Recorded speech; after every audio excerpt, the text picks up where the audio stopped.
TC News. Seu resultado é nossa marca.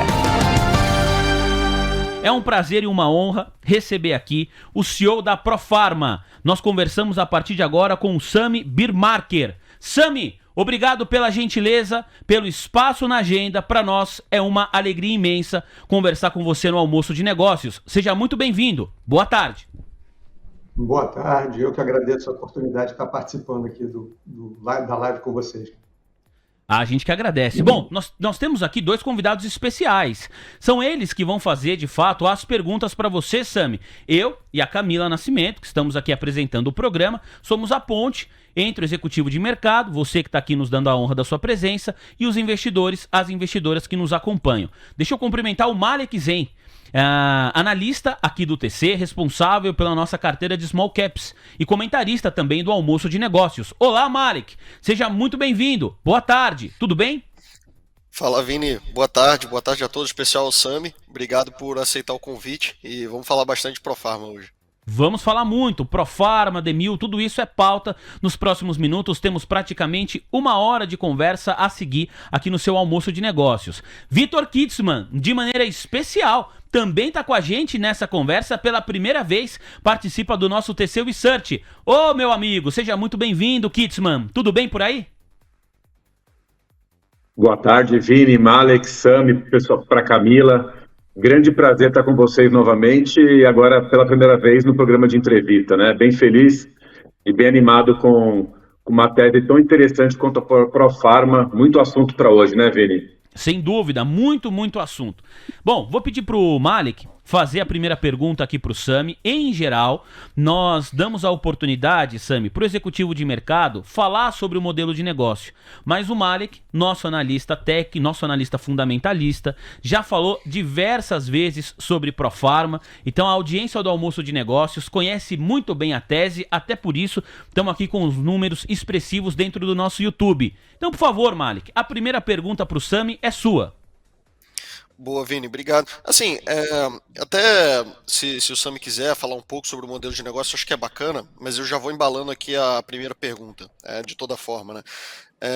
Assim, até para falar um pouco para o pessoal, a rentabilidade da empresa vem principalmente de dois lados, né? Assim, tanto da margem quanto do capital de giro. A Profarma, o pessoal sabe, é uma empresa com margem muito baixa, então faz parte do modelo de negócio, então o capital de giro acaba sendo bastante importante para gerar o retorno, né?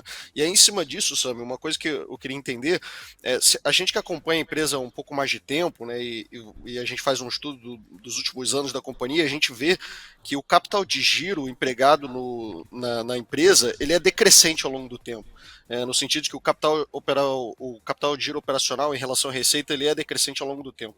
Eu queria entender o que gera esse fenômeno, né? O que dentro do modelo de negócio da empresa e quais são as iniciativas da gestão que permitem, né, essa redução de capital de giro e aí com isso o incremento da rentabilidade? É o crescimento da Demil dentro das vendas consolidadas?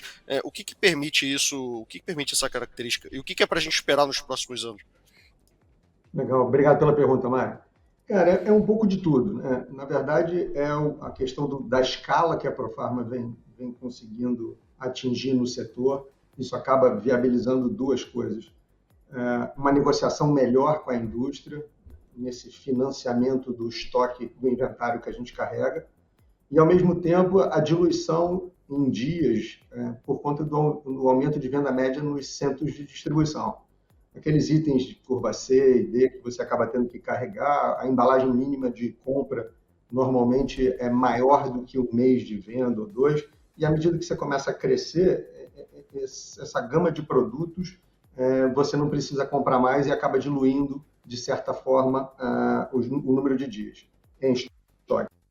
Além disso, nos últimos anos, a gente tem colocado em prática aí uma série de iniciativas para melhorar o nosso ciclo de caixa. E, para falar a verdade, estou bastante otimista para esse ano, o foco total da companhia. É importante lembrar que a gente é resiliente, com crescimento de duplo dígito histórico, com a nossa companhia crescendo acima de mercado, ganhando share, o segundo player importante do setor, e a gente cresce mais do que todos os outros.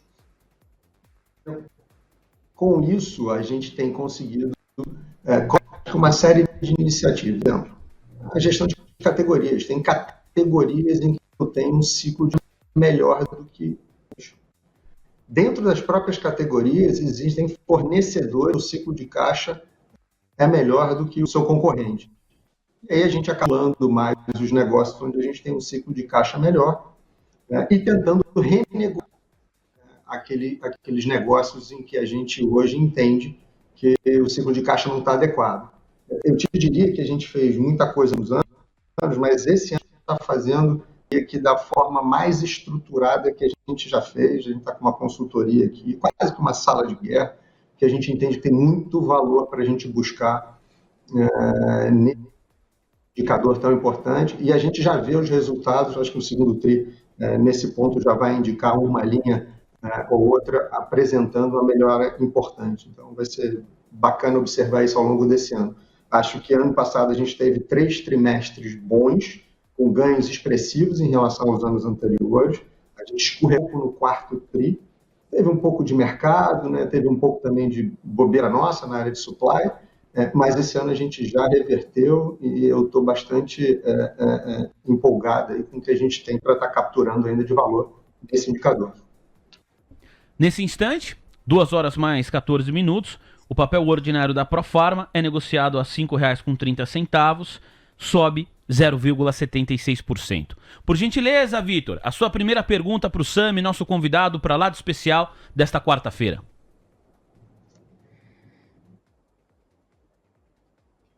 Eu acho que o Vitor teve um problema, né? Sami, primeiro, conexão. De novo, boa tarde. Agora sim. Muito legal vontade, falar Vitor. Contigo novamente.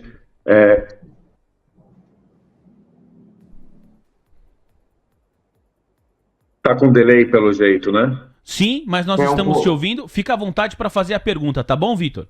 Alô, alô.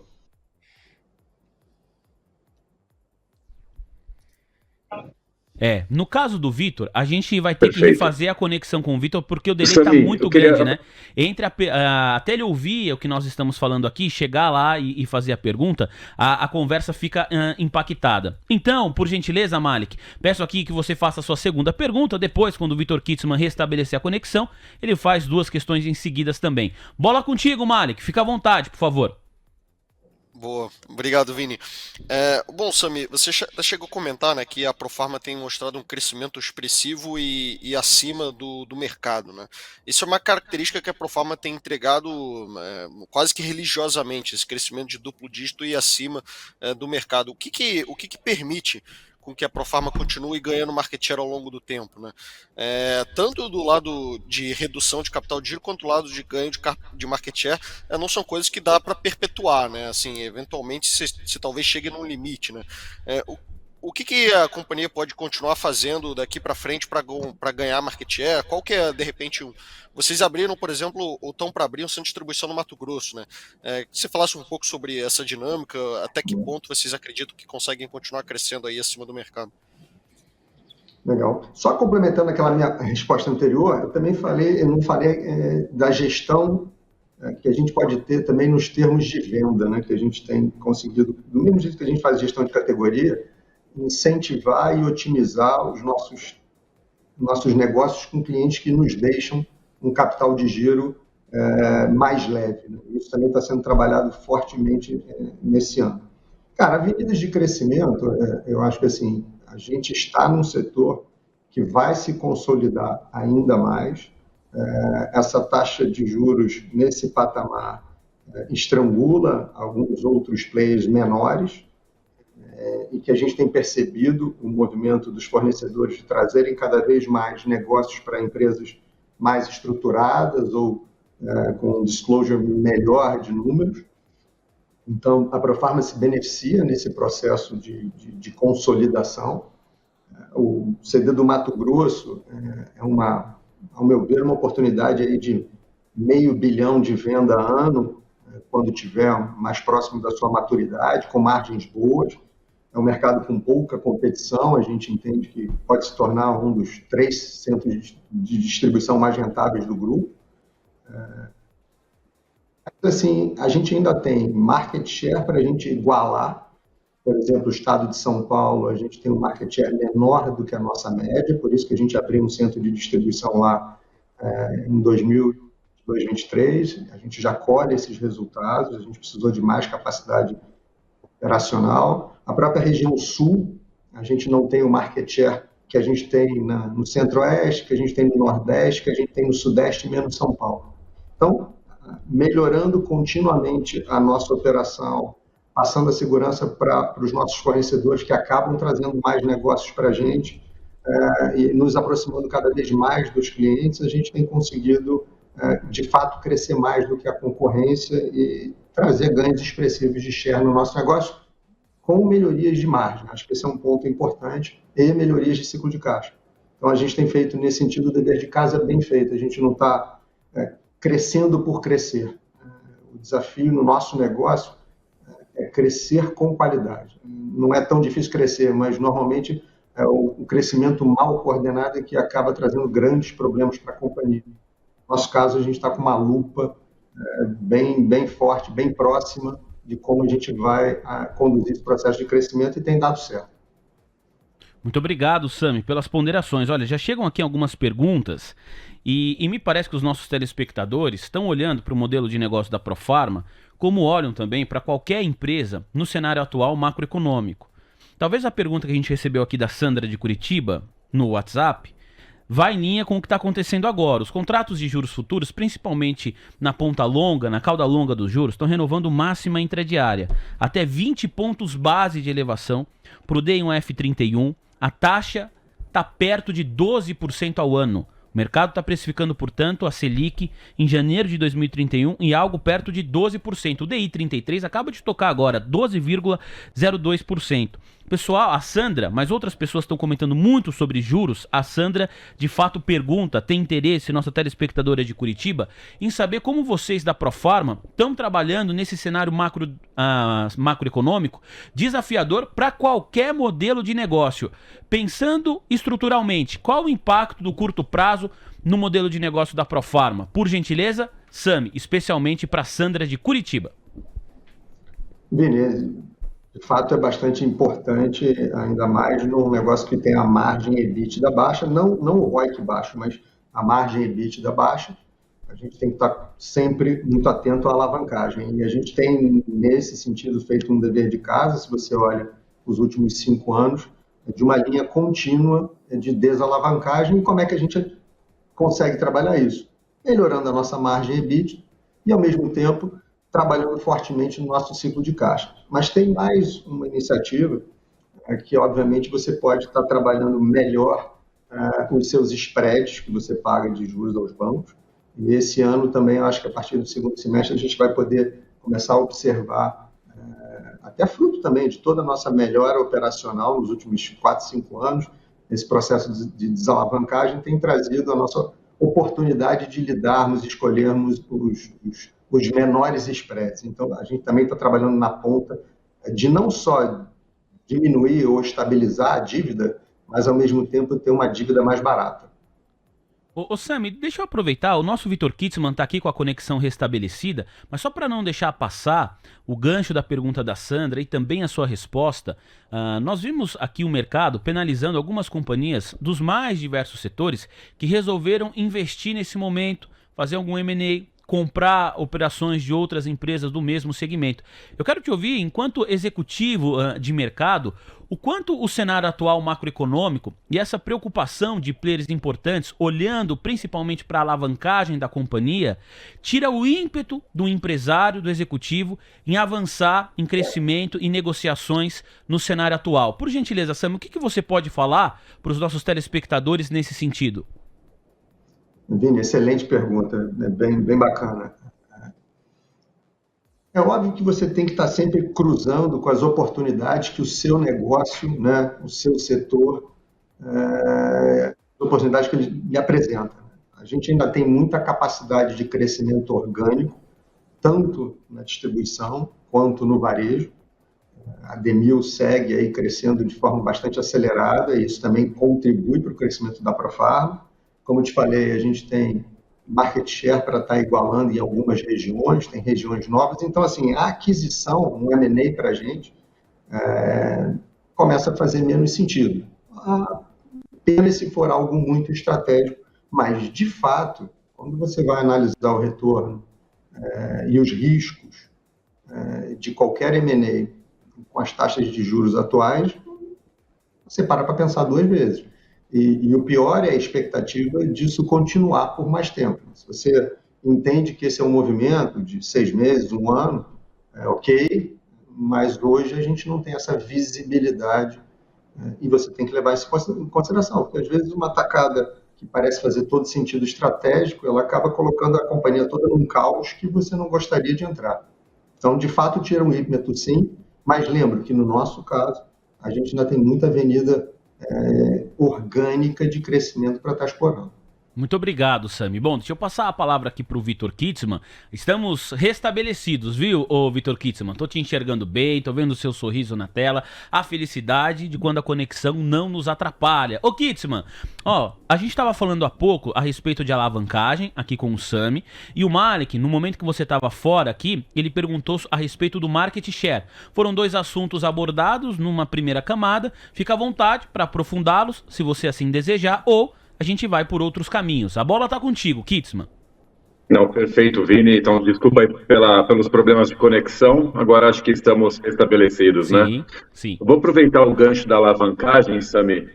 E, na verdade, eu sei que o mercado está passando, de fato, por uma fase mais exigente nesse sentido, mas a visão que eu tenho da companhia de vocês é que a alavancagem já não é necessariamente um grande problema. Eu diria até que vocês podem até estar entrando numa fase de sobra de capital, de sobra de caixa, em relação ao momento ótimo, né, a alavancagem ótima que talvez a companhia poderia ter. Primeiro, eu queria entender qual que é a sua visão realmente sobre a estrutura de capital ótima que de fato vocês enxergam, e caso de fato enxerguem espaço para uma sobra de capital que talvez esteja já acontecendo, o que fazer com ele, né? Aproveitando para falar de dividendos, de JCP, de recompra de ações, no caso acho da Demil, que vocês fizeram numa intensidade boa no ano passado.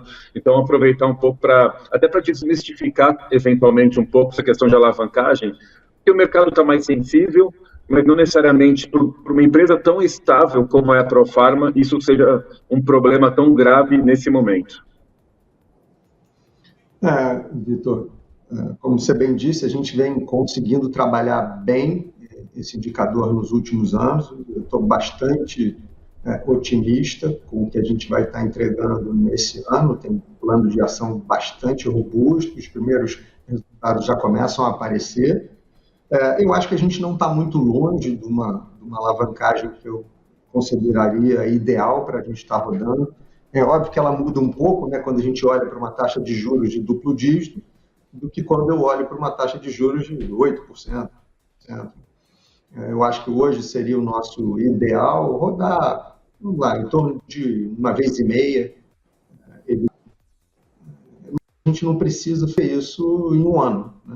A gente vai fazer mais consistente nos próximos anos. O importante é a tendência de melhora. A gente sabe que a gente está coisa pelo caminho de lucro líquido, a despesa financeira, mas a gente está trabalhando tanto no custo dessa despesa financeira, quanto no ciclo de caixa para diminuir essa nossa necessidade de capital atual.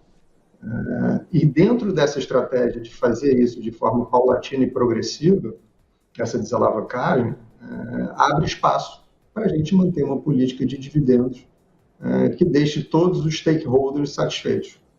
É fato que a empresa ficou um período sem distribuir dividendos, não fazia sentido no grau de alavancagem que a gente tinha, mas a gente já entrou num ciclo que permite remunerar o acionista de uma forma mais robusta e que faça, de fato, novos investidores e investidores atuais olharem para o nosso papel como algo com uma rentabilidade que faça todo sentido ser investido. A Demil também foi um ponto que a gente reinvestiu, foi uma oportunidade de negócio. A gente, quando fez a abertura de capital, a gente ficou com 53% da Demil. Hoje a gente está com 67%, a um preço que eu diria irrisório de recompra. Uma empresa que está entregando muito mais do que todos esperam, está entregando o maior crescimento das redes de varejo atualmente, e eu acho que é só o início da escalada. Então, acho que fez todo sentido a gente aumentar a nossa participação dentro da DMIL até o limite permitido. Muito obrigado, Sami. Vitor, vou passar a palavra de novo para você, que aí você faz também a sua segunda pergunta. Na sequência, a gente volta a ouvir aqui o nosso analista Malek Zen. Sigo com você, Vitor. Não, maravilha. Queria também aproveitar um pouco do modelo de negócios e do setor mesmo, a relevância de vocês, de fato, serem uma empresa grande, né, de conseguirem diluir esse custo e os gastos da operação, coisa que uma empresa média ou pequena, tirando as nichadas, talvez não consigam. Então, eu queria que você desenvolvesse, por favor, um pouquinho essa questão de barreira de entrada, como que você está enxergando os concorrentes.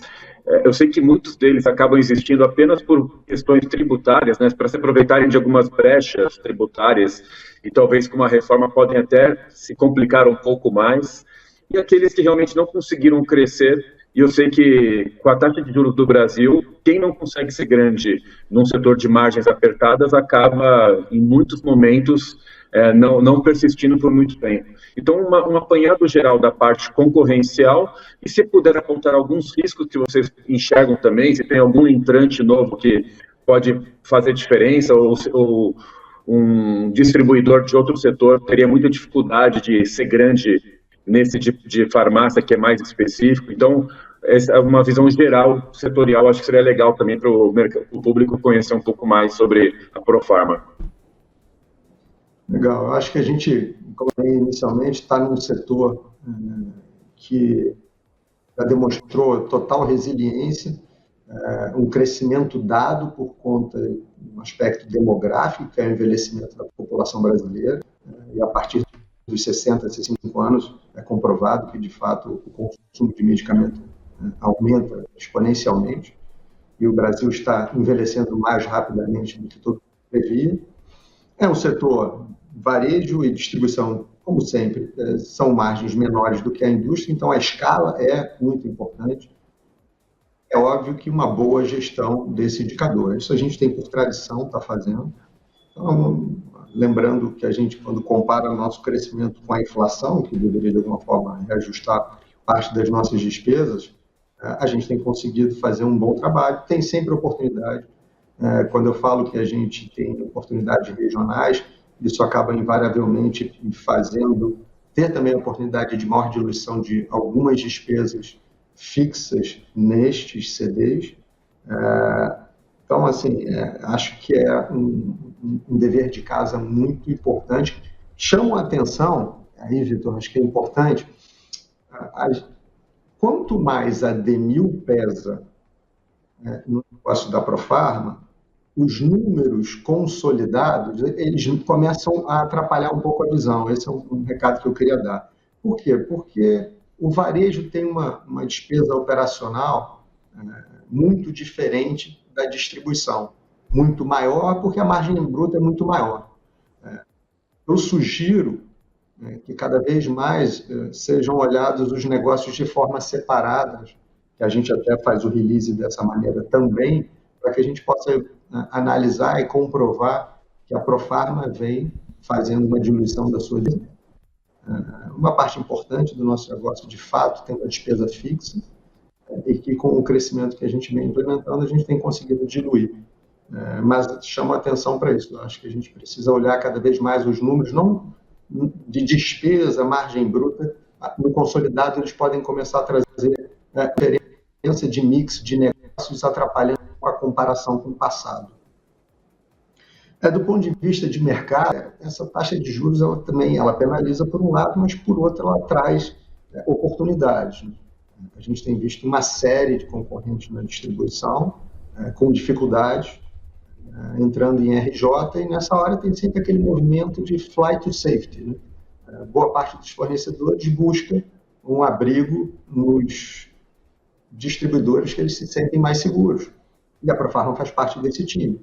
Então, a gente tem percebido, especialmente na categoria de genéricos, onde existe uma distribuição mais pulverizada, a indústria revende essa própria de higiene e beleza, que trabalhava com também distribuidores menores, tem vez de trabalhar com os maiores distribuidores, aí o fato de ser praticamente nacional também ajuda na escala da negociação. Então, eu vejo um momento positivo de mercado para a Profarma, e lembrando que a Demil é a única varejista do nosso setor que não tem alavancagem.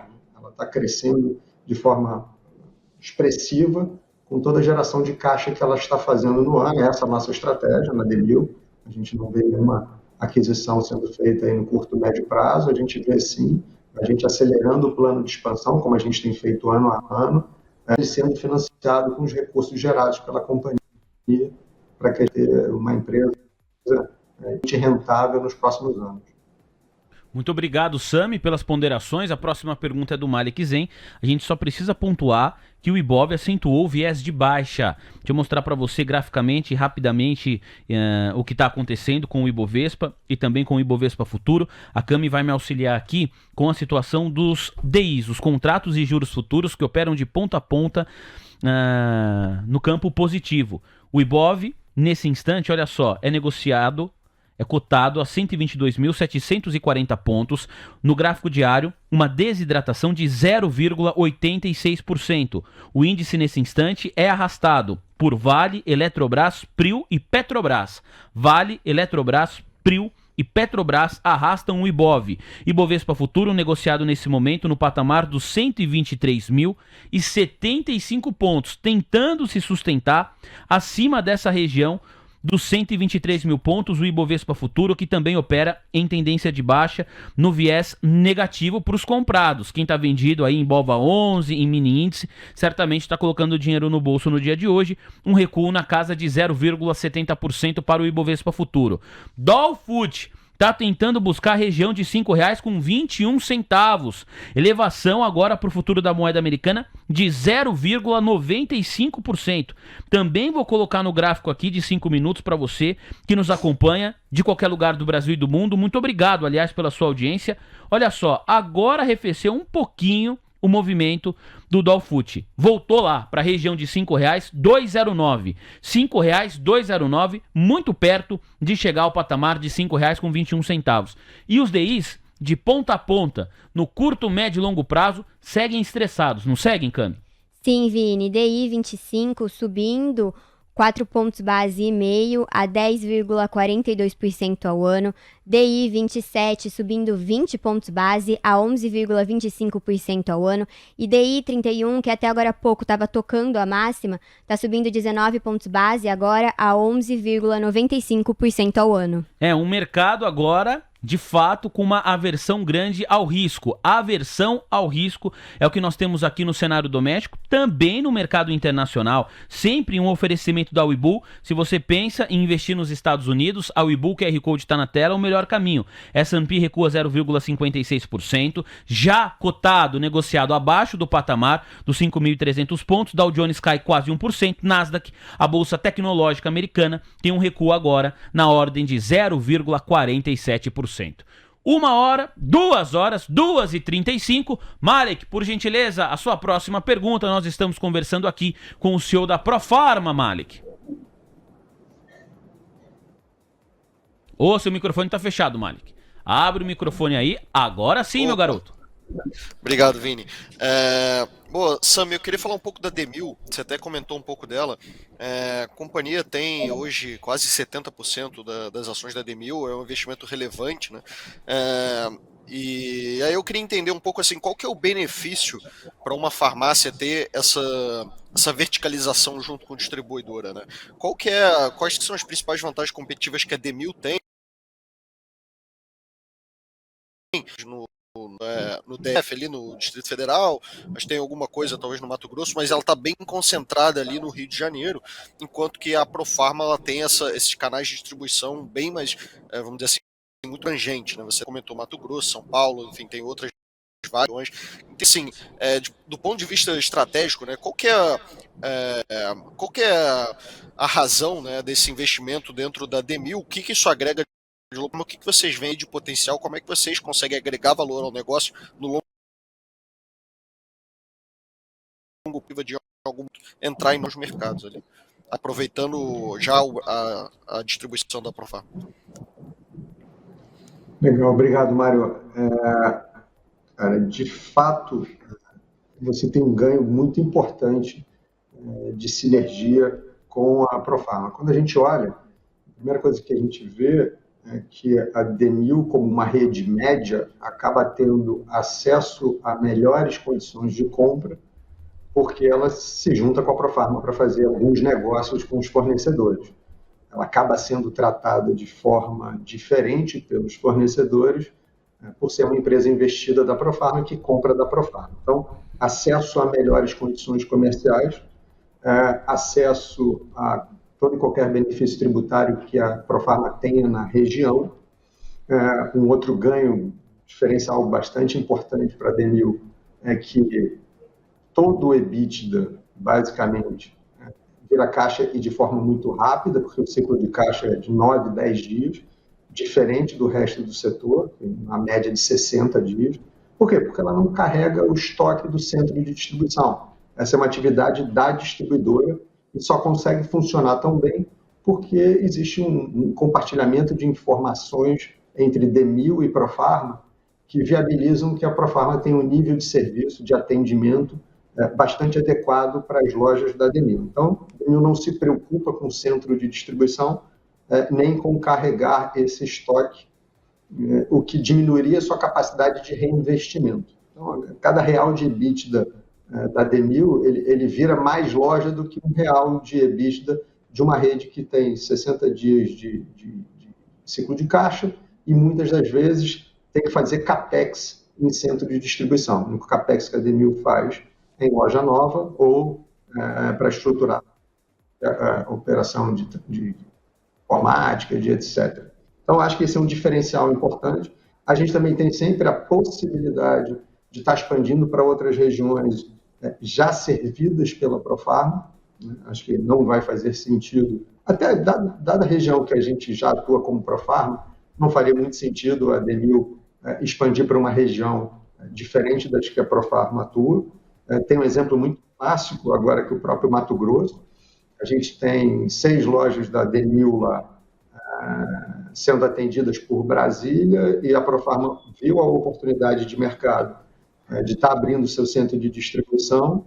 Com isso, a Demil agora também passa a ser atendida de forma mais rápida e está acelerando o seu plano de expansão no Mato Grosso. Até o ano passado, a gente teve uma estratégia de crescimento muito concentrada na marca Drogas Mil no Rio de Janeiro, para um fortalecimento de marca. Mas a expansão desse ano ela já está melhor distribuída entre os estados, né? Entre o Rio de Janeiro, o Distrito Federal e Mato Grosso. Eu entendo que, até por estratégia, faça sentido a gente manter um equilíbrio até um pouco mais desbalanceado para o Rio, para menos, nos próximos anos, aumentando a nossa presença em outras regiões.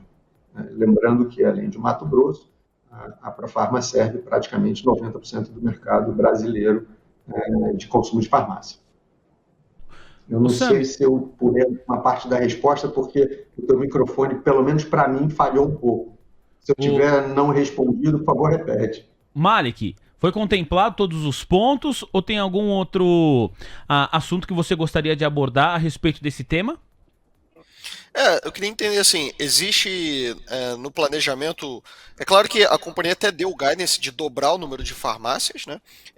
E aí eu entendo que esse estágio inicial seria a consolidação no Rio de Janeiro, aumento da presença no Mato Grosso e até no Distrito Federal, mas existe também a possibilidade, vocês colocam de repente num plano de negócios mais de longo prazo, de repente de 10 anos, a entrada em outros mercados também, de repente vocês já tiveram loja no Nordeste, já tiveram farmácias no Nordeste, né? Ou de repente entrar no mercado de São Paulo, São Paulo já seria mais concorrido, enfim. O que vocês veem em termos de longo prazo dessa relação da Profarma com a Demil? Possibilitaria a entrada nesses novos mercados? Está no radar isso? Mário, com certeza, nesse processo de dobrar a empresa em até 5 anos, a gente vai passar por entrar em novos mercados, com certeza, e sendo servidos, sempre a Demil sendo servida pela Profarma. Isso está dado, a gente não precisa nem pensar de 5 a 10 anos. Até 5 anos, a gente vai ter uma presença mais distribuída da Demil.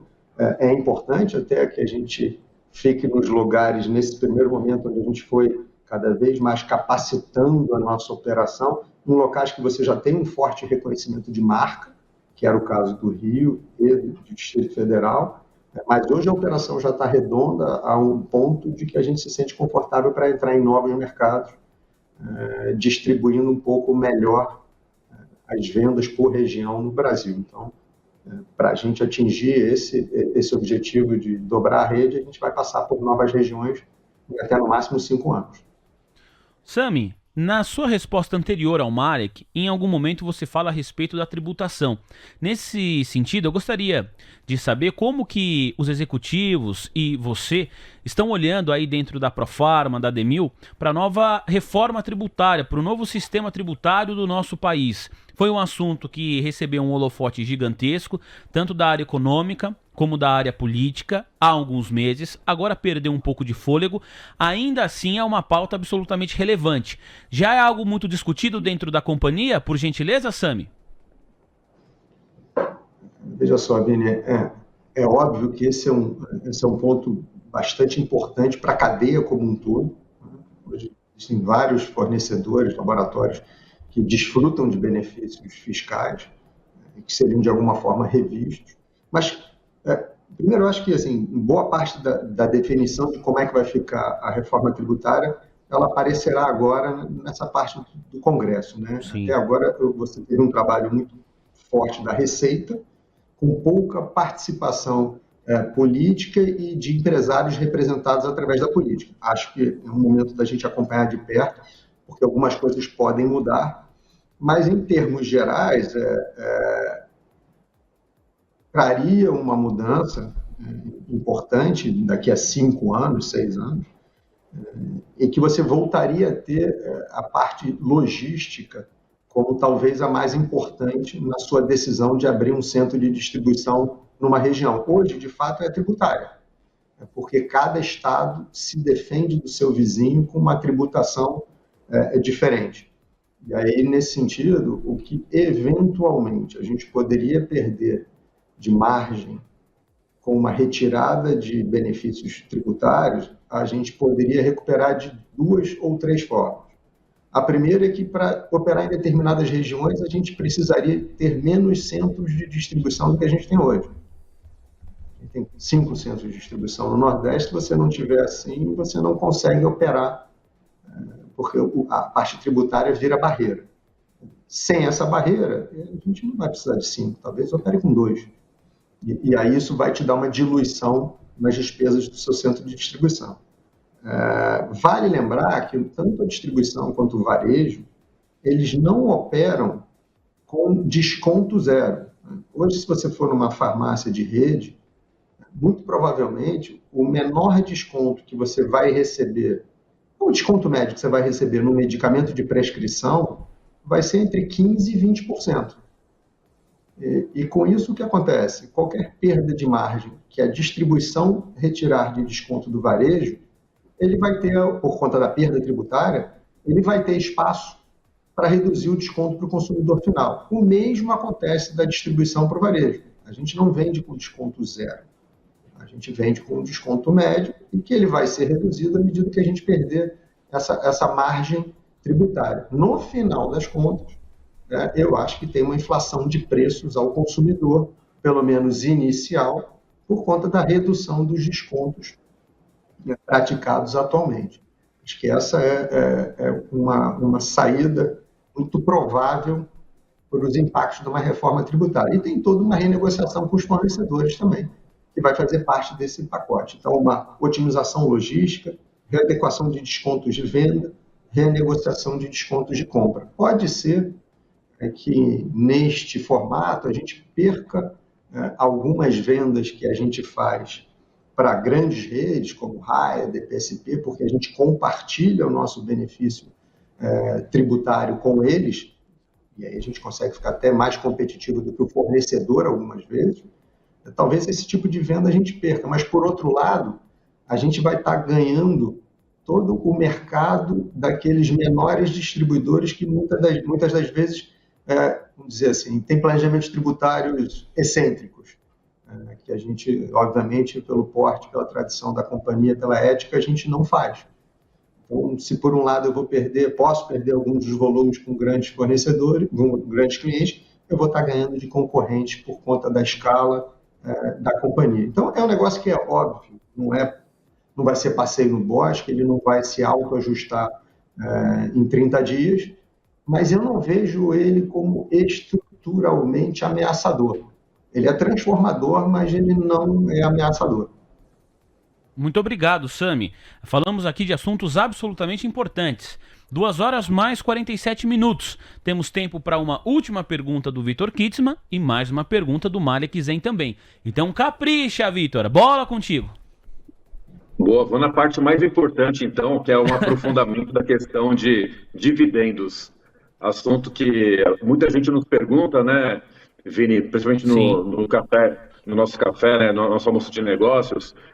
E, bom, tem um perfil de clientes, de investidores que buscam empresas pagadoras realmente de dividendos com uma certa constância, né? Aquele chamado uma carteira previdenciária.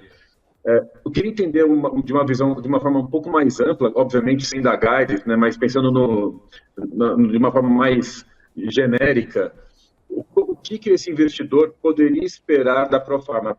A pergunta, de fato, é: Profarma poderia ser uma das opções de investimento para esse tipo de investidor? Porque, de fato, o setor da Profarma é um setor resiliente. A Profarma vem conseguindo também um crescimento bom todo ano, praticamente, quase 2 dígitos, né, ou 2 dígitos baixos praticamente todo ano, e voltou a pagar dividendos. Inclusive, houve uma redução de capital que poderia até resultar num dividendo trimestral, semestral, com alguma periodicidade diferente.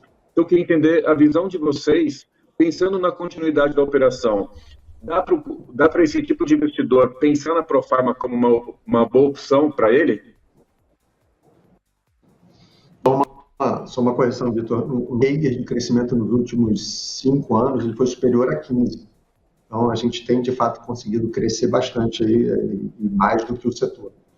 Cara, assim, como eu falei, hoje a gente tem como estratégia a remuneração do acionista, um equilíbrio melhor entre os interesses de todos os stakeholders, né? A gente entende que vai ser salutar para o preço da companhia, para o valor da companhia, que ela de fato tem uma política de distribuição de dividendos, o JCP, mais agressiva do que seria o de se esperar. A gente já foi, né, no último ano. A gente está trabalhando numa política para a gente tentar deixar isso cada vez mais claro. A gente está só esperando um pouco mais alguns estudos que a gente vem fazendo, para também não fazer algo que seja extremamente conservador, para a gente estar no safe side, que seja um tiro no pé, ou algo que seja muito, muito agressivo, que a gente não consiga cumprir nos próximos anos. A gente quer, a hora que a gente soltar uma política de dividendos, é aquela que a gente vai ter certeza que vai estar agradando aos nossos investidores e a gente, muito tranquilo, que consegue estar praticando. Mas o fato é que houve uma mudança nesse sentido, acho que a gente deixou isso muito claro aí no ano passado, e que ela não foi pontual. Um grande interessado na distribuição de dividendos como acionista da companhia, entendo que todos os demais também são. Então, é isso que eu posso te garantir nessa altura do campeonato, mantermos uma política, eu diria que, face ao nosso histórico, seria agressiva de distribuição de dividendos. Não posso dizer se é exatamente a do ano passado, mas ela vai ser, eu diria que, bacana para quem estiver no nosso papel. A gente entende que isso é um fator alavancador do nosso preço, é justo com o investidor, né? A gente não depender apenas da valorização do preço da ação como forma de rendimento, mas ele também ter, quem sabe, mais de uma vez, os dividendos pingando na conta ao longo do ano. Malek, por gentileza, o seu último questionamento aqui para o nosso convidado. Microfone, liga o mic. Acabei esquecendo aqui de novo. Vamos lá. Sami, a gente falou aqui de muita coisa boa, né? Falou ali de distribuição de dividendos, a empresa tem crescido acima do mercado, tende a evoluir no capital de giro, margens. Eu queria entender assim, qual que é o maior risco da companhia hoje, que o investidor deveria monitorar na sua visão. O que poderia, de repente, atrapalhar essa dinâmica de capital de giro futura? O que poderia, de repente, embaralhar isso? Que no ano passado a gente viu um desequilíbrio ali na metade do ano. Você até comentou um pouco disso, no quarto tri também não foi da forma como você gostaria, apesar de que o terceiro foi muito bom.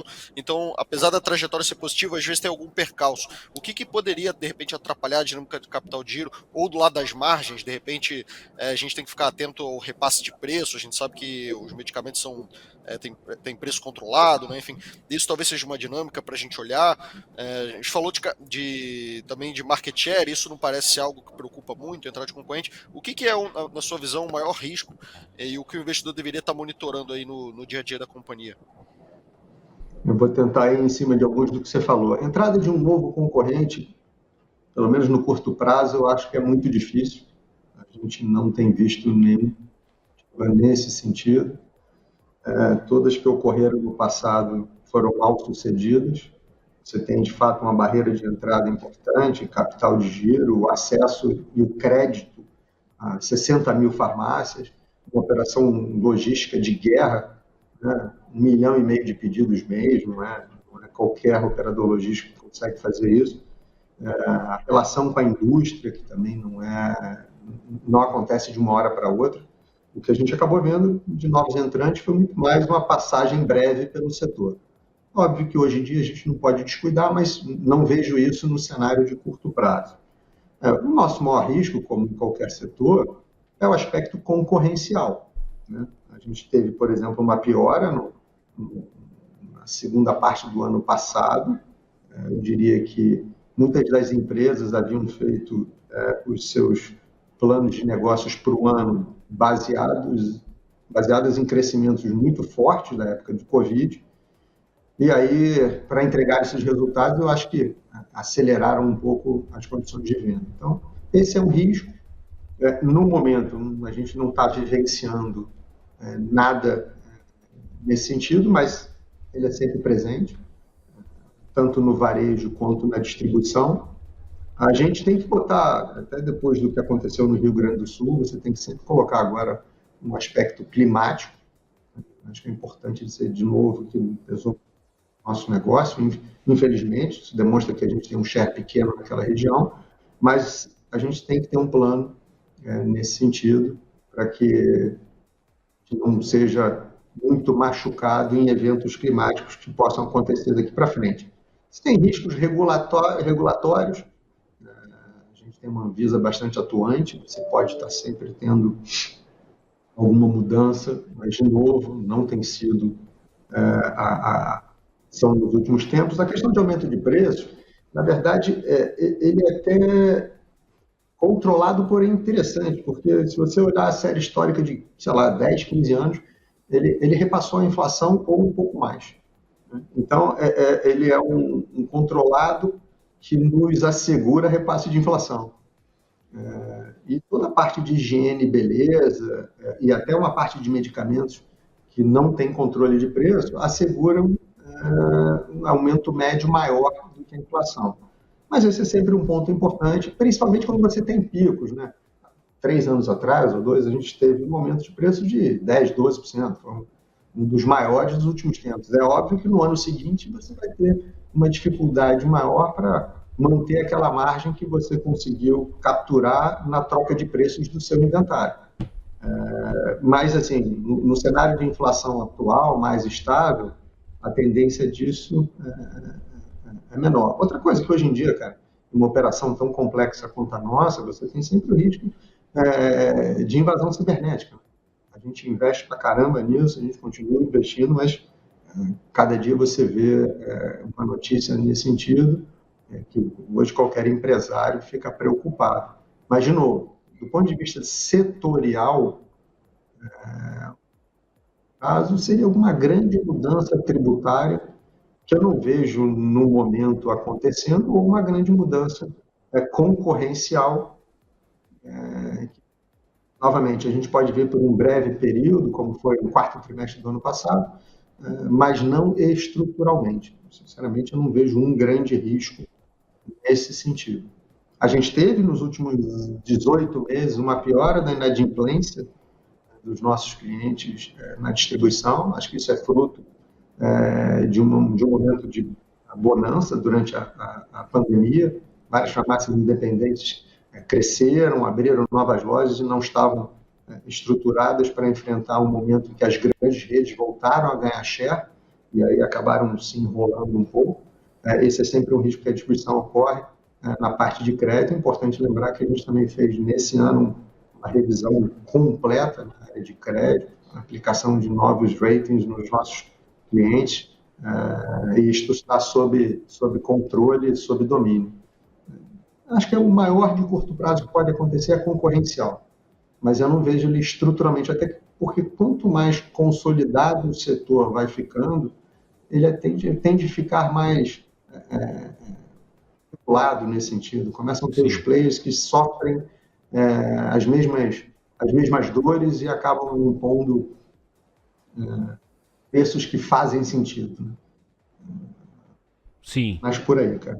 Sami, olha, quero agradecer muito o espaço na sua agenda, a gentileza em conversar com todo o nosso público, a nossa base aqui de investidores e investidoras que nos acompanham.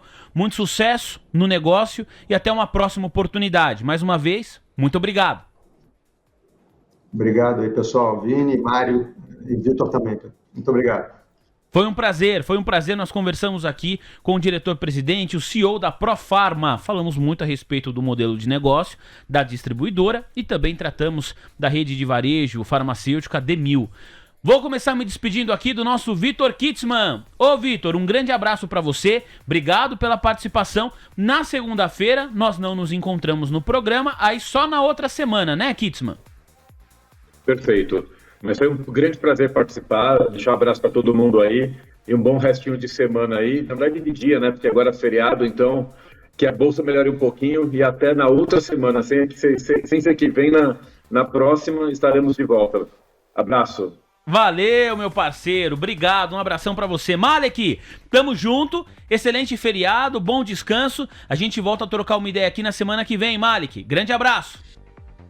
Valeu, Vini, grande abraço você, o Vitor, o Sami também. Pessoal, não esqueça de deixar o like aí, viu? TC News, seu resultado é nossa marca.